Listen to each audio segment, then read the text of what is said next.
What's up, darts fans? Welcome back to darts180.news. Smash like and subscribe so you never miss the big stories. Prime. Phil Taylor beats Littler? Mason thinks so. Right now, Luke Littler is rewriting records at 18, and the comparisons are getting loud. With talk of back-to-back world titles and major trophies, the debate turns to one question. Could anyone stop him at peak form? Former pro Chris Mason tells TalkSport that Phil Taylor's numbers still stack up against what Littler is doing, pointing to Taylor's record averages, tournament averages, and long-term statistics. Mason argues the real separator is psychological pressure, saying playing Taylor is different to facing today's elite. He claims Taylor could make opponents wilt before the game even starts, in a way others simply don't. He also points to equipment, saying late 1990s boards were effectively smaller because of thicker wires, estimating 12 to 15% smaller, depending on brand. Mason says those small margins change outcomes, and he links modern scoring spikes to improved boards. Paul Nicholson backs the idea, citing Taylor's 2009 European Championship run, where Nicholson says Taylor averaged 110 across 5 games and then 118 against Gary Anderson in the quarterfinals. Nicholson says he hasn't seen Littler hit that level in a place like this. So here's the cliffhanger. If you put prime Taylor on modern boards, does he level up again? Or does Littler's scoring power still overwhelm him? What do you think? Let us know in the comments. Drop your take below. Littler goes back-to-back and makes it look easy. This is the moment that locks in the hype. Luke Littler becomes back-to-back world champion with a 7-1 win over Gian van Veen at Ali Palace. He averages 106.02, calls it amazing, and takes a life-changing £1 million top prize. In his speech, Littler thanks officials John Macdonald and George Noble, following Russ Bray's retirement the previous year. He also references Anthony Joshua's tribute line, saying, "The first time was so nice, I had to do it twice." Littler says he has to give it time when the rhythm feels off, and even describes adjusting his position on the oche mid-match. He also praises Van Veen's tournament, saying he stayed close in every set and forced him to take chances. There's chaos too. The Ali Palace wasp interrupts, and Van Veen cuts his hand, leaving blood on the board. The board gets replaced, Littler keeps rolling, and he still closes it out with a brilliant 147 checkout. Littler frames it as the start of a long rivalry, saying they'll battle across Pro Tour, Euro Tour and Majors, and even hints they could meet again in a future final. He also notes the win stretches his lead over Luke Humphries at world number 1.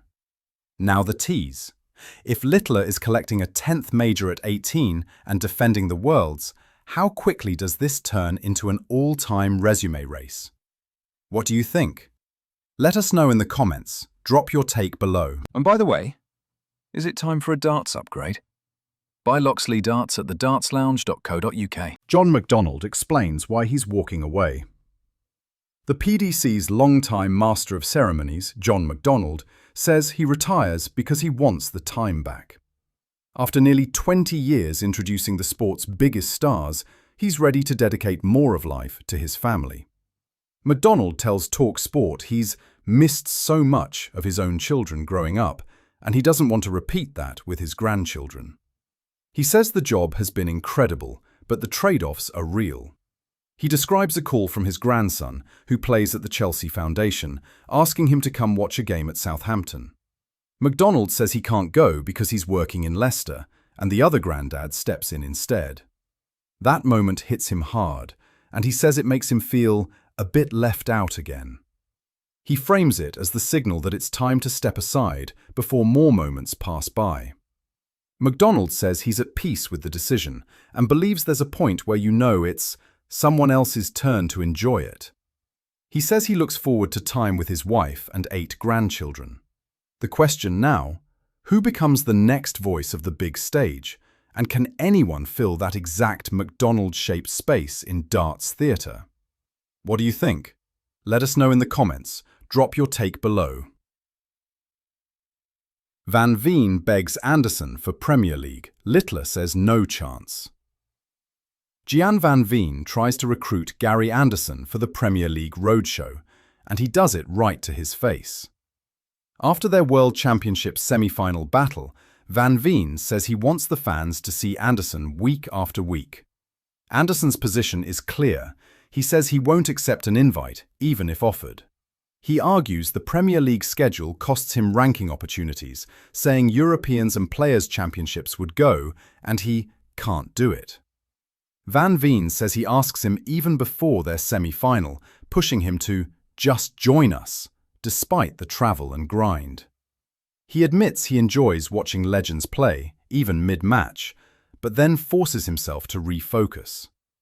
Luke Littler agrees with Anderson's stance, saying he doesn't think the Scot will change his mind.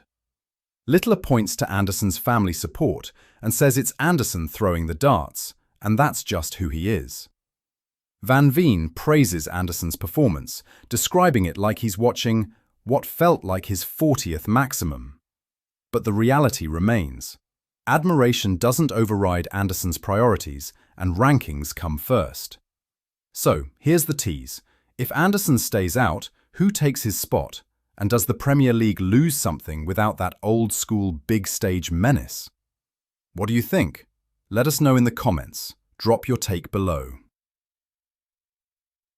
Barry Hearn, £100 million prize pool and £5 million to the world champion.